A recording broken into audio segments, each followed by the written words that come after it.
80 रुपए लेकर घर पहुंच पाता है। माहीगीरों का इस्तेहसाल तो यहाँ पहुंचकर खत्म होता है, मगर सीप की बर्बादी का अमल जारी और सारी रहता है। यहाँ से सीपियों को छोटे और बड़े साइज में तकसीम करके आगे रवाना कर दिया जाता है।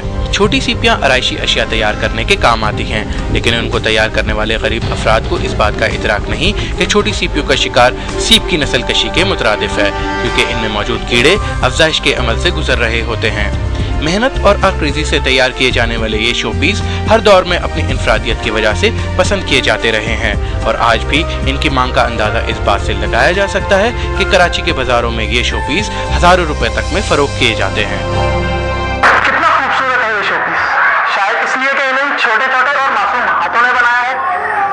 इन छोटी सीपियों से आराइशी अशिया तैयार हो गई, लेकिन फिर बड़ी सीपियों को क्यों इस्तेमाल में लाया जा रहा है? बड़ी सीपियां पहुंच जाती है इस फैक्ट्री के अंदर, जहां से इन सीपियों में से गुदा निकालने के बाद उनको सी फूड के तौर पर इस्तेमाल किया जाता है। लेकिन जब हमने फैक्ट्री के अंदर दाखिल होने की कोशिश की तो हमें हैरत अंगेज तौर पर फैक्ट्री के चौकीदार ने अंदर आने से मना कर दिया। जब हमने तहकीक की तो पता चला कि इस फैक्ट्री के अंदर चाइल्ड लेबर और खवातीन से कम उजरत पर काम लिया जाता है। हम यहाँ फैक्ट्री के गेट खुलवाने की कोशिश करेंगे, देखते हैं फैक्ट्री का गेट खुलता नहीं खुलता।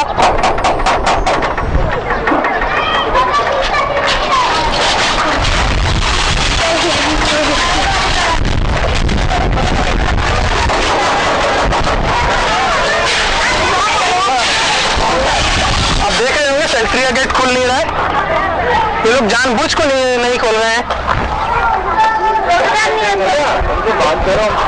यहाँ मैं देख सकता हूँ कि यहाँ फैक्ट्री के अंदर कुछ बच्चे काम कर रहे हैं,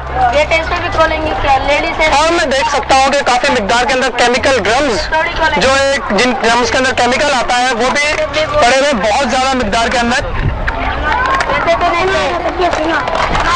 इब्राहिम हैदरी के इलाके में 3 से 4 ऐसी ही फैक्ट्रियां कायम हैं, जहां औरतों और कम उम्र बच्चियों से सुबह 4 से शाम 5 बजे तक काम लिया जाता है। इन मुलाजमीन को 12.5 किलो कूदा निकालने के एवज सिर्फ 20 रुपए दिए जाते हैं। ये वही कूदा होता है जो बैरून मुल्क सी फूड के तौर पर शोहरत रखता है। फैक्ट्री मुलाजमीन और माहीगीरों को इंतहाई कम उजरत देकर हासिल किए जाने वाला ये कूदा बाद 1000 से 1500 रुपए किलो के हिसाब से एक्सपोर्ट कर दिया जाता है। इसी इलाके में कायम 2 सी फूड प्रोसेसिंग प्लांट्स धड़ल्ले से सीपियों का शिकार करके एक्सपोर्ट कर रहे हैं, और जिसका कोई सरकारी रिकॉर्ड मौजूद नहीं है। सीप को तो बेचारी को किसी ने कभी अहमियत दी ही नहीं है,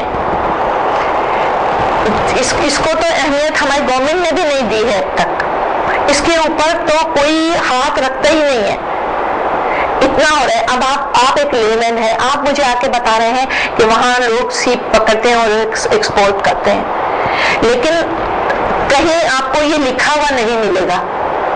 ठीक है, तो ये तो वो चीज है जिसको कि किसी ने अहमियत ही नहीं दी है।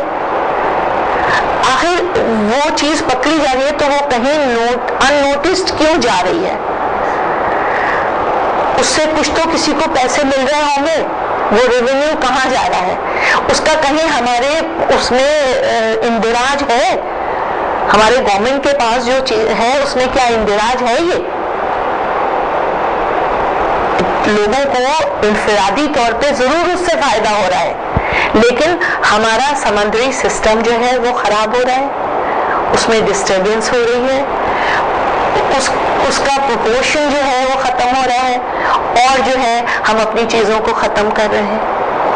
70 की दहाई में समंदर के किनारे आबादकारी के जरिए कराची के साहिल को तबाह करने की कोशिश की गई। फिर फैक्ट्रियों से खारिज होने वाले केमिकल्स ने समुद्री पानी के लिए जहर का काम सर अंजाम देना शुरू किया, और अब सीपियों के शिकार के जरिए समुद्री मखलूकात का कत्ल किया जा रहा है। लेकिन शायद हम लोग उन अक़वाम में से हैं जो तबाही के मनाजिर देखती रहती हैं, लेकिन उसे रोकने की कोशिश नहीं करती। अब रात होने को आ रही है और सूरज समंदर की चादर ओढ़कर सोने की तैयारी कर रहा है, ताकि कल सुबह वो एक बार फिर हमारे साथ समुद्री हयात की तबाही का तमाशा देख सके।